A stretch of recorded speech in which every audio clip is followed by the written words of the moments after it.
इन page में अगर आप गज़ल लिखना चाहते हैं या नात लिखना चाहते हैं, नात व मनक़बत या और कोई चीज़ भी लिखना चाहते हैं, तो उस लिखने के तो बहुत सारे तरीक़े हैं, लेकिन जो सबसे पॉपुलर तरीक़ा है वो यही है।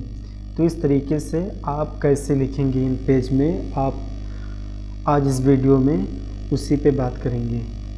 तो चलिए देखते हैं। सबसे पहले एक न्यू फाइल लेंगे। न्यू फाइल लेने के बाद एक न्यू फाइल लेंगे यहाँ से, और उसके बाद फिर हम कहाँ चले जाएंगे, मास्टर पेज में चले जाएंगे। ये जो M दिख रहा है इस पर क्लिक करेंगे। मास्टर पेज में जाने के बाद यहाँ सिलेक्शन मोड जो एरो दिख रहा है इस पर क्लिक करेंगे और यहाँ से इसको शो करेंगे जो डॉट दिख रहा है। उसके बाद हम इसके साइज़ को, पेज के साइज़ को घटा लेंगे, जो किताब की साइज़ होती है उसको कर लेंगे। तो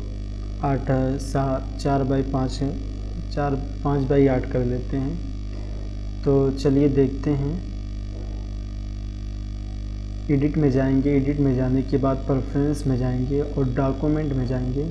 उसके बाद हम यहाँ से सबसे पहले इंच में कर लेते हैं, क्योंकि ये मिलीमीटर में था तो इंच में हम इसको करते हैं और उसके बाद ओके कर देते हैं।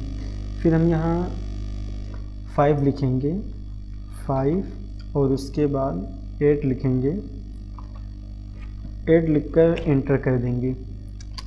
अब ये देखिए कुछ इस तरीके से हो गया। अब इसको हम क्या करेंगे, इसको सेंटर में करेंगे। पहले हम यहाँ से चलो डायरेक्ट ऐसे ही कर देते हैं, क्योंकि वो पहले हमें लेना था।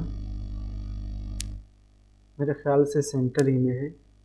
उसके बाद फिर हम अगर चाहें तो इसके साइज़ को बढ़ा लें, या फिर यहाँ से एक लाइन दे देते हैं हेडिंग के तौर पे, और इसके साइज़ को हम बढ़ाते हैं। इसके साइज़ को हम 2 कर देते हैं। ओके कर देंगे। ये कुछ मोटा हो गया, सही देखने में अच्छा भी दिख रहा है। उसके बाद हम यहाँ से जो आयन दिख रहा है टाइटल बॉक्स वाला, इसको सेलेक्ट करेंगे और यहाँ पे हम नंबर दे देते हैं। इसका यहाँ पे नंबर दे देते हैं। हाँ, यहाँ पे हम लिखेंगे, यहाँ इंसर्ट में जाएंगे। इंसर्ट में जाने के बाद पेज नंबर पे क्लिक करेंगे, ये खुद ब खुद नंबर दे देगा। उसके बाद यहाँ से सेंटर में कर देते हैं और ये एरो पे जाके इस पर क्लिक करेंगे। फिर हम इस पे क्लिक करेंगे, इस बॉक्स पे क्लिक करेंगे, शायद वही, हाँ, इस पे क्लिक करेंगे और इसको थोड़ा ऊपर कर देंगे। फिर हम यहाँ से एक बॉक्स और लेंगे, जो आयन दिख रहा है नीचे वाला आयन, टाइटल बॉक्स वाला। फिर हम सेलेक्ट करेंगे और यहाँ से इंसर्ट में जाएंगे। इंसर्ट में जाने के बाद पेज नहीं, यहाँ पे हमें पेज नंबर नहीं देना है, तो इसलिए हम यहाँ कुछ लिखेंगे। यहाँ हम लिखते हैं नज़्म की दुनिया, या लिख दे गज़ल की दुनिया, जो भी आपको लिखना हो आप। चलो हम यहाँ लिख देते हैं नज़्म की दुनिया। अभी हमारा हो गया। उसके बाद हम इसको सेलेक्ट करेंगे और इसके साइज़ को थोड़ा बढ़ा देते हैं, 18 कर देंगे। नहीं, ये बहुत ज़्यादा हो गया, 14 कर देते हैं। और उसके बाद इंसर्ट कर देते हैं, सॉरी, सेंटर कर देते हैं।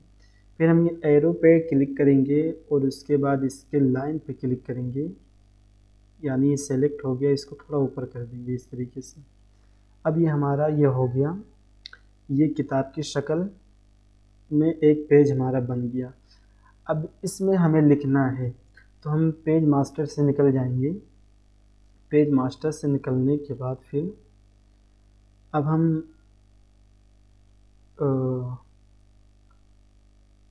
यहाँ से कुछ लिखेंगे। इसमें हम कुछ लिखेंगे, तो लिखने के लिए जाएंगे हम सबसे पहले हम यहाँ पे कुछ लिख लेते हैं। ज़मीनो ज़मा, ज़मीनो ज़मा तुम्हारे लिए, तुम्हारे लिए, ज़मीनो ज़मा तुम्हारे लिए, मकीनो मका तुम्हारे लिए, मकीनो मका तुम्हारे लिए, मकीनो मका तुम्हारे लिए। उसके बाद हम इसको सेलेक्ट करेंगे, सेंटर में कर देते हैं। यहाँ से इनको सेलेक्ट करके हम इसी को और ज़्यादा कर देते हैं। तो फिर से सेलेक्ट करेंगे, उसके बाद यहाँ से कॉपी कर देते हैं। कॉपी कर देने के बाद फिर इंटर करेंगे, इंटर करने के बाद पेस्ट करेंगे, फिर इंटर करेंगे, फिर पेस्ट करेंगे, फिर इंटर, फिर पेस्ट, ये हमारा बहुत ज़्यादा हो गया। अब आपको अच्छे से समझ में आ जाएगा। अब हम जाएंगे फॉर्मेट में जाएंगे। फॉर्मेट में जाने के बाद स्टाइल शीट पे जाएंगे। स्टाइल शीट पे हम यहाँ न्यू पे क्लिक करेंगे। न्यू पे क्लिक करने के बाद यहाँ से हम राइट लिखेंगे, राइट, RIGHT, राइट। उसके बाद हम ओके कर देंगे। अब हम यहाँ से एक शॉर्टकट की दे देते हैं ताकि हमें आसानी रहे। फिर हम पैराग्राफ में जाएंगे। पैराग्राफ में जाने के बाद फोर्स जस्टिफाइड कर देंगे और उसके बाद चूँकि ये राइट है तो हम राइट में बिगिनिंग में 0.6 लिख देते हैं और एंड में हम 2 लिख देते हैं। उसके बाद हम क्लिक कर ओके कर देंगे। ये हमारा पैराग्राफ हो गया। और कैरेक्टर में इसके साइज़ को हम 16 कर देते हैं। आपको जितना भी चाहिए यहाँ पे आप लिख भी सकते हैं और यहाँ से आप ऑटोमेटिक सेलेक्ट भी कर सकते हैं। उसके बाद हम ओके कर देते हैं। ये हमारा हो गया। ओके करेंगे, उसके बाद डन कर देंगे। फिर इसी तरह हम फॉर्मेट में जाएंगे। फॉर्मेट में जाने के बाद स्टाइल शीट में जाएंगे। स्टाइल शीट में जाने के बाद न्यू पे जाएंगे। फिर यहाँ पे लिखेंगे लेफ़्ट, चूँकि हमें इस बार लेफ़्ट की सेटिंग करनी है तो लेफ़्ट लिखेंगे। उसके बाद ओके करेंगे और हम यहाँ पे शॉर्टकट की L रखते हैं। फिर हम पैराग्राफ में जाएंगे और पैराग्राफ में यहाँ पे हम बिगिनिंग में 2 रख देते हैं और उसके बाद एंड में 0.6 रख देते हैं। अब ये हमारा हो गया। उसके बाद हम ओके करेंगे। ओके करने के बाद फिर हम कैरेक्टर में भी इसके साइज़ को हम 16 ही कर देते हैं। 16 हो गया। उसके बाद ओके कर देंगे। हम हर चीज़ सेटिंग होगी। उसके बाद ओके करेंगे, फिर डन करेंगे। अब हम यहाँ पे अपने कर्सर को रखेंगे और हम control shift right R click करेंगे। कंट्रोल शिफ्ट R, ये देखिए हमारा किस तरीके से हो गया। Control shift R। इस बार हम कंट्रोल शिफ्ट L क्लिक करेंगे। कंट्रोल शिफ्ट L साथ में प्रेस करेंगे। Control shift L। ये शायद हमारा जस्टिफाइड नहीं हुआ था तो हम फिर से जाके उसमें देखेंगे। यहाँ से स्टाइल शीट में जाएंगे और लेफ़्ट में मॉडिफाई करेंगे। मॉडिफाई पे जाएंगे और उसके बाद पैराग्राफ में जाएंगे। पैराग्राफ में हाँ ये हमारा राइट में था तो इसको भी फोर्स जस्टिफाइड करेंगे और उसके बाद ओके कर देंगे। यहाँ भी ओके करेंगे, डन करेंगे। अब ये देखिए इस तरीके से हो गया। Control shift L।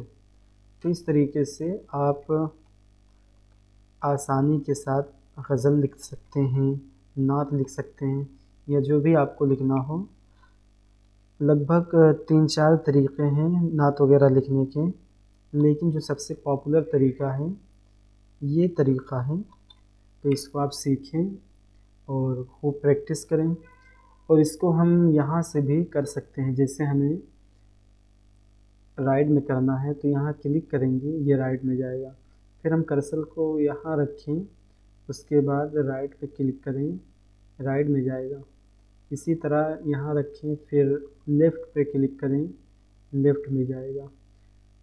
और शॉर्टकट की से भी कर सकते हैं, जो भी शॉर्टकट आप दें तो उसको प्रेस करेंगे कंट्रोल शिफ्ट के साथ में, वो बिल्कुल काम करेगा। तो इस तरीके से आप नात वगैरह लिख सकते हैं। मैं उम्मीद करता हूँ कि ये वीडियो आपको बहुत पसंद आई होगी। अगर पसंद आई हो तो लाइक करें, शेयर करें, सब्सक्राइब करें, और जो समझ में ना आए तो उसको पूछें और वीडियो को बार बार देखें ताकि अच्छे से समझ में आए। Okay, thank you for watching.